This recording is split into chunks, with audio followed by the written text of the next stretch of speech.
ازاي تعمل احلى لوحة فنية ممكن تشوفها عينيك بتيشيرت ومكرونة سباكيتي وبعض علب السبراي. هنفرد هنا المكرونة وهنرش سبراي ازرق وبعديه سبراي اخضر على شكل دواير، بعد كده الدواير عكس بعضها، بعد كده سبراي اصفر على الحروف.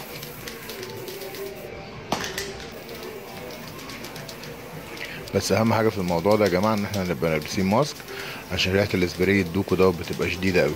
هنجيب شويه سبراي لونهم بينك، هنرش التيشيرت من فوق كده من ناحيه الرقبه ومن ناحيه القفا، ونرش الكمين ونتقل ايدينا شويه في السبراي عشان الحته دي مهمه قوي.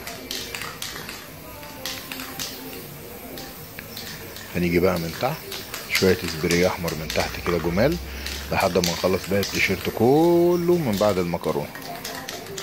زود في السبراي براحتك، مفيش مشكله. العلبه غليت دلوقتي، بقت تعملها حوالي 50 جنيه. متسيبش الازازه غير لما الازازه تفضى في ايدك. مش مهم التيشيرت، مش مهم المكرونه، المهم انت توفق في اللي بتعمله وتبقى مبسوط.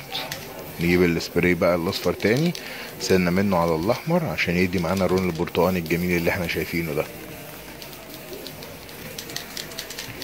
شويه كمان من فوق وشويه من الاصفر على الاخضر، هيقلب معانا باخضر زرايعي كده. نتقل ايدينا بقى بالازرق اللي في النص عشان ده المركز بتاع الاحداث. نيجي بقى في الاخر شويه سبراي اسود في الحته اللي ما فيهاش مكرونه. حط سبراي، حط براحتك ما يهمكش. نصبر جنبها بقى شويه لحد ما تفضى تنشف. والمفاجاه بقى يا جماعه هنشوف شكل اللوحه بس في الجزء التاني.